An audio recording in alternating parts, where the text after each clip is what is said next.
အားလုံးပဲမင်္ဂလာပါပေါမုတ်လုပ်တဲ့နေရာမှာကျွန်တော်တို့ဂျုံနေတဲ့ညီ၃ညီရှိပါတယ်ပထမဆုံးညီကတော့ဖြင့် straight to method လို့ခေါ်တဲ့ပါဝင်ပစ္စည်းတွေအကုန်လုံးကိုရောပြီးတော့နေရတဲ့ညီတစ်ညီဖြစ်ပါတယ်နောက်တစ်ညီကတော့ဖြင့် modify straight to method ဆိုတာကတော့ဒီ rich to method ပေါ့နော်ဒီပေါမုတ်ထဲမှာအစီတွေအများဆုံးပါဝင်တဲ့ပေါမုတ်သားတွေကိုလုပ်တဲ့နေရာမှာ modify straight to method ကိုအသုံးပြုပါတယ်နောက်တစ်နည်းကတော့ span method ဆိုတဲ့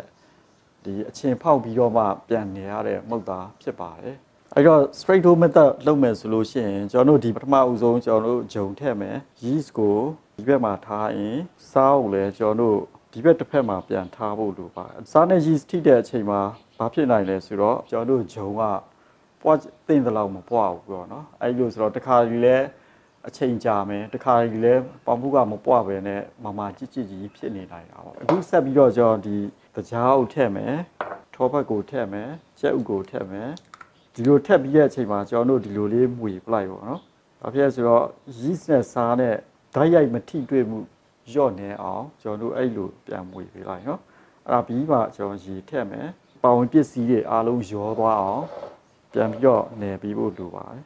ရေထက်ပြီးရတယ်ချက်ချင်းတန်းနေဖို့လိုပါအောက်ကိုချပြီးတော့နေပါဂျုံလေးနည်းနည်းဖြူပဲအောက်ခြေမကောက်အောင်အဲ့တော့နေတဲ့အချိန်မှာအောက်ခြေမကောက်အောင်ဂျုံကိုအများကြီးတော့မဟုတ်ဘူးနည်းနည်းလေးဖြူမယ်ပြီးဒီလိုလေးပြန်ခောက်ပြီးတော့နေမယ်ဒီလိုပြန်ခောက်ပြီးတော့နေလက်တွေပါနည်းနည်းကတ်လာပြီဆိုရင်ရှေ့ကဂျုံလေးကိုဒါမျိုးရိုက်ပေါ့နော်ပြီးရင်ဒီလိုပြန်ခါလိုက်အရန်များလို့ရှိရင်လည်းကိုမုတ်သားဘာဖြစ်နိုင်လဲဆိုတော့ပြန်ပြီးတော့မာလာမှာပေါ့နော်စားရင်အရသာတစ်မျိုးဖြစ်မယ်နောက်တစ်ခုကပွားအားကိုပို့ပြီးတော့နေစေမှာပေါ့နော်အားမျိုးတွေဖြစ်ကုန်အထူးသဖြင့်ပေါ့ဒီလက်ဖက်နှောက်နဲ့ဖိပြီးတော့နေရင်ပို့ပြီးတော့မြန်ပါဂျုံသားကိုဒီလိုပြားမယ်ပြန်ခောက်မယ်ပုတ်သားတော်မတော်စစ်ချင်တော့ဒါမျိုးပေါ့နော်ဂျုံပြားကိုဒီလိုမျိုးလက်ကလေးနဲ့ပြားပြီးတော့တဖြည်းဖြည်းနဲ့ဆွဲကြည့်ပေါ့နော်အဲ့တော့ဂျုံသားမှာပလတ်စတစ်လိုအခြေအနေမျိုးတွေဖြစ်ပြီးတော့မပြဲထွက်မပြတ်ထွက်တော့ဘူးဆိုရင်ဒါမှုတ်သားနယ်လို့တော်ပါပြီနော်နောက်တစ်မျိုးကတော့ဒီအကျော်လေးတွေနည်းနည်းရှိရင်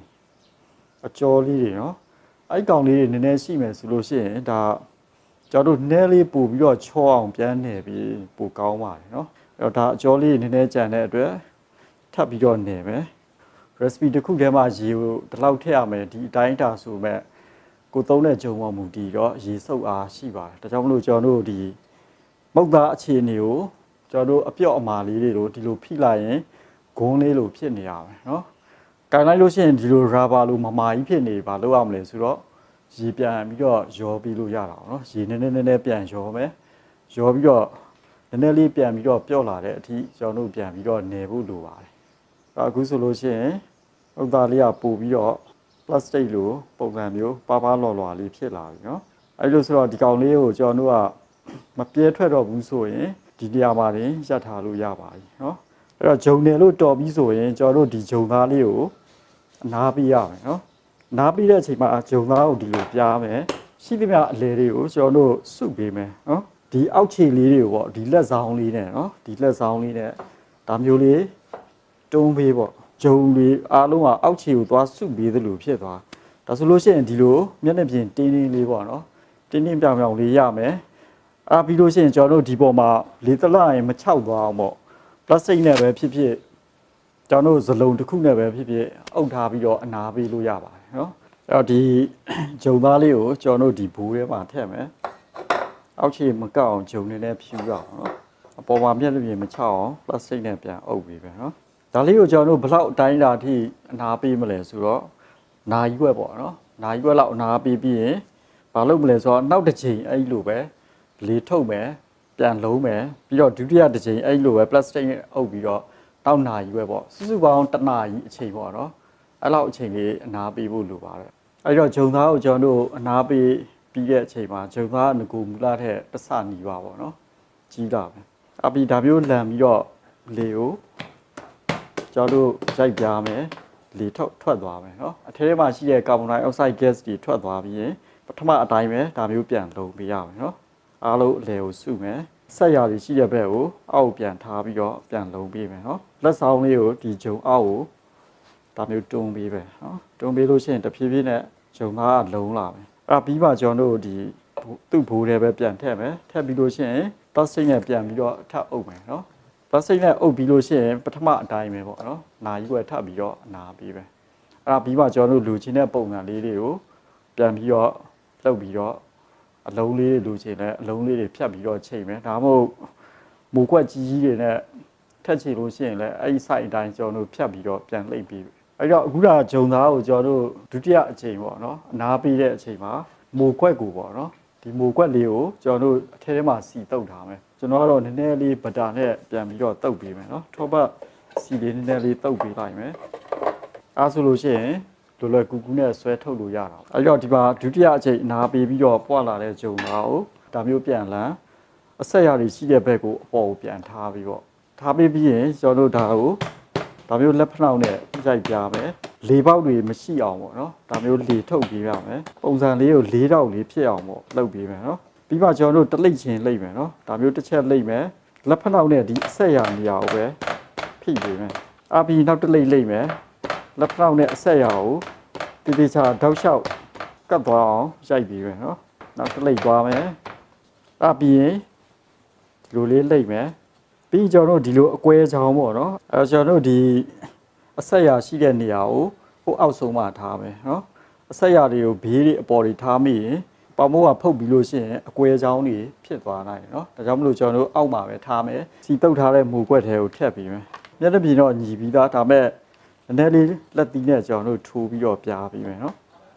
အဲ့ဒါပြီးရင်ကျွန်တော်တို့ဒီမူကွက်ကြီးကိုအပေါ်မှာအဖုံးပိတ်လို့ရတယ်အဖုံးပိတ်လို့ရှိရင်၄တော့အတုံးလေးပေါ့ toast spread လို့ထွက်လာမယ်အဖုံးမပိတ်ရွယ်နဲ့ဒီတိုင်းဖွင့်ထားရတော့ခုံခုံလေးတက်လာမယ်ဒီလိုအခြေအနေမျိုးဖြစ်ပြီးဆိုရင်ကျွန်တော်တို့ဒီကောင်လေးကိုအပွားခံရမယ်နော်အပွားခံတဲ့အတိုင်းဒါကတော့ကိုယ့်ရဲ့ဒီ room temperature ပေါ်မူတည်မယ်နော်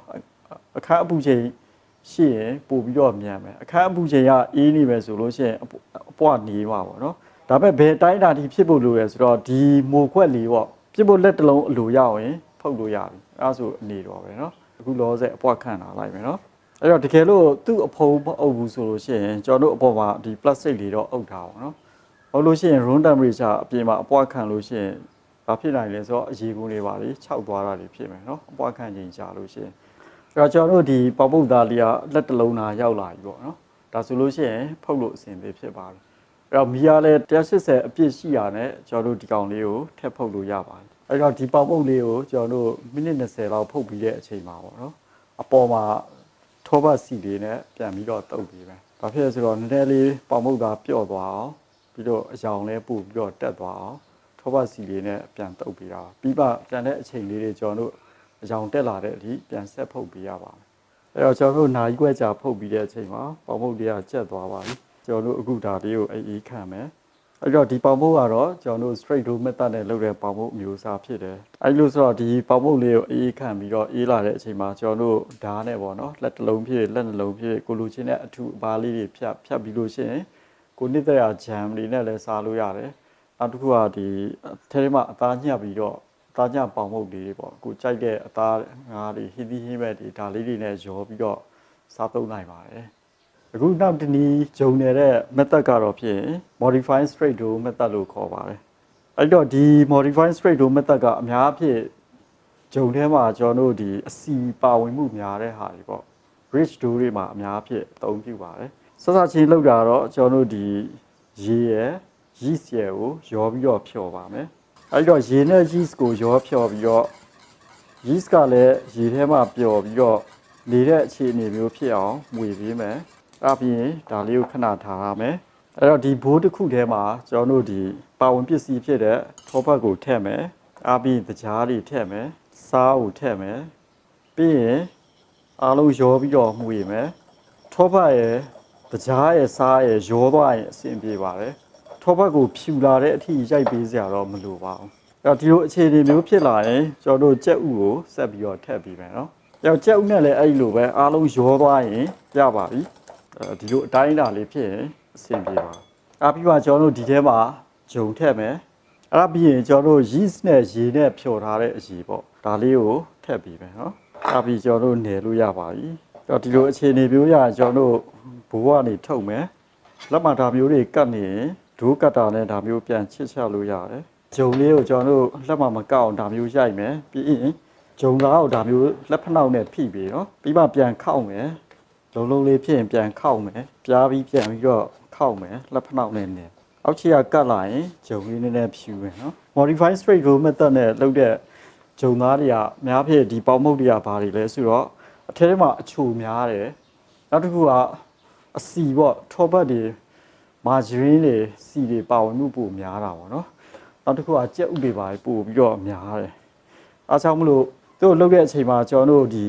modify straight roll method နဲ့လုပ်ရင်ပို့ပြီးတော့ထိရောက်မှုရှိပါတယ်ဥပမာအဖြစ်ကျွန်တော်တို့ဒီ software အမျိုးအစားတွေထဲမှာလုပ်တာ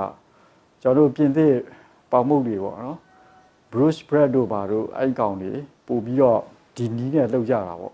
့ပေါမုတ်သားထဲမှာအစီပါဝင်မှုများတယ်မုတ်သားကိုအကြာကြီးနယ်ပြီးတော့တခါတည်းခပ်ပြော့လေးပေါ့အဲ့လိုဖြစ်တဲ့အထိဝေပြီးမှကျွန်တော်တို့ဒီရေခဲတစ်တာထဲမှာပြန်ပြီးတော့အခဲခံပြီးတော့တင်ထားတယ်တင်ထားပြီးလို့ရှိရင်သူ့ကိုလိုအပ်တဲ့အချိန်မှာပြန်ပြီးတော့ကိုလိုချင်တဲ့ size တွေပြန်ပြီးတော့လုံးပြီးတော့အပွားခံပြီးတော့ပြန်ဖုတ်ပေးရတယ်မုတ်သားပို့ပြီးတော့နူးညံ့မှုရှိရယ်ပို့ပြီးတော့စားလို့ကောင်းပါတယ်အဲကျွန်တော်တို့ဒီပမုတ်သားဆန်းတာတော့နယ်လို့တော်မတော်ဆန်းတာတော့အားလုံးအတူတူပါပဲနည်းလေးပြတ်ထွက်ပြဲထွက်တာတွေပေါ့ဒါဆိုနည်းနည်းလေးပြဲထွက်သေးတယ်အဲဆိုလို့ရှိရင်တော့ထပ်ပြီးတော့အချိန်နည်းငယ်ပေါ့နော်ထပ်ပြီးတော့နယ်ပေးဖို့လိုတယ်နော်အဲ့တော့မုတ်သားတော်မတော်ကိုကျွန်တော်တို့ပြန်ပြီးတော့စမ်းကြည့်မယ်ပမုတ်သားကိုကျွန်တော်တို့ဖြည်းဖြည်းလေးဆွဲမယ်နော်နည်းနည်းလေးလက်လေးနဲ့လှုပ်ပြားမယ်ပြီးလို့ရှိရင်ဆွဲမယ်အရန်ပလတ်စတစ်လိုပါလာတဲ့အနေထားမျိုးဆိုဆက်မဆွဲနဲ့ပေါ့နော်ဆက်ဆွဲလို့ရှိရင်ပြတ်ထွက်မှာပဲပါသွားတယ်မပြတ်ထွက်တော့ဘူးဆိုရင်မုတ်နေတာအဆင်ပြေပါပြီနော်မုတ်သားနဲ့လို့အဆင်သစ်ဖြစ်ပြီဆိုလို့ရှိရင်ကျွန်တော်တို့မုတ်သားကိုဒါမျိုးလေးပြန်လုံးပါပေါ့နော်ကျွန်တော်တို့လက်ကနေဒီလိုမုတ်သားလေးကိုအောက်ကိုအကုန်လုံးဆွဲချလေရတယ်နော်အဲ့ပြီးဒီလိုအဆက်ရာတွေကိုအောက်မှာပဲထားမယ်ကျွန်တော်တို့ဒီဘိုးတစ်ခုထဲမှာဂျုံလေးထည့်ပြီးတော့ဒီထဲမှာထည့်မယ်ကျွန်တော်တို့အပေါ်မှာဂျုံမျက်နှာပြင်မချောက်သွားအောင်ပေါ့နော်ပလတ်စတစ်လေးနဲ့ပြန်ပြီးတော့ဖုံးထားမယ်ဖုံးပြီးလို့ရှိရင်ကျွန်တော်တို့ဒီဟာလေးကိုနိုင်ခွက်လောက်အနာပေးမှာပေါ့နော်နိုင်ခွက်လောက်အနာပေးမယ်အဲ့ဒီအချိန်မှာမုတ်သားပွာလာပြီးလို့ရှိရင်ဒုတိယတစ်ချိန်ကျွန်တော်တို့ပွာလာတဲ့ဂျုံသားကိုလက်နဲ့ပြားပြီးတော့လေထုတ်မယ်လေထုတ်ပြီးလို့ရှိရင်အဲ့လိုပဲပြန်ပြီးတော့လုံပေးရမယ်ပြန်လုံပေးပြီးတော့ထပ်ပြီးတော့အနာပေးမယ်နောက်နာရီပဲပေါ့စုစုပေါင်းတစ်နာရီအချိန်ပေါ့နော်အဲ့တော့အနာပေးရခြင်းရဲ့ရည်ရွယ်ချက်ကတော့ကျွန်တော်တို့ဒီမုတ်သားကိုမုတ်သားထဲမှာရှိတဲ့ဒီကာဗွန်ဒိုင်အောက်ဆိုက် gas တွေပေါ့ yeast ကထုတ်တဲ့ကာဗွန်ဒိုင်အောက်ဆိုက် gas တွေကိုပြန်ပြီးတော့ဂျုံသားထဲကနေထုတ်ပြီးတဲ့သဘောပေါ့မဟုတ်လို့ရှိရင်အဲ့ဒီ gas တွေအရန်စုနေတာများလို့ရှိရင်ဂျုံသားကိုပို့ပြီးတော့ကျန်းစီရယ်နော်အပွားကျန်းတယ်နောက်တစ်ခုကအပေါက်တွေကြီးပြီးတော့ပမုတ်သားကနည်းနည်းကျန်းသွားတာပေါ့နော်ဒီလိုအနာပေးခြင်းအဖြစ်မုတ်သားကိုပို့ပြီးတော့လူညံ့စီတယ်ကောင်းစီပါတယ်တချို့ဆိုလို့ရှိရင်3ချိန်လောက်အနာပေးကြတယ်အဲ့မျိုးလေးရပါတယ်အနည်းဆုံးတော့2ချိန်တော့အနာပြီးပေါ့နော်အဲ့တော့ကျွန်တော်တို့ဒီဂျုံနေတဲ့နီးပေါ့နော်တတိယနီးကတော့ spam method ဖြစ်ပါတယ် spam method ကတော့ဖြစ်ရင်အဓိကတော့ဗာလဲဆိုတော့အချင်းဖောက်တဲ့မုတ်သားကိုတရက်ကြိုပြီးတော့လုပ်တယ်အချိန်မရရင်တော့အနည်းဆုံး9နာရီပေါ့နော်9နာရီလောက်ကြိုလုပ်ပြရမယ်အပြင်ကအခန်းအပူချိန်နဲ့ပဲပေါ့အဲ့မှာပဲထားပြရမယ်9နာရီကြာလို့ရှိရင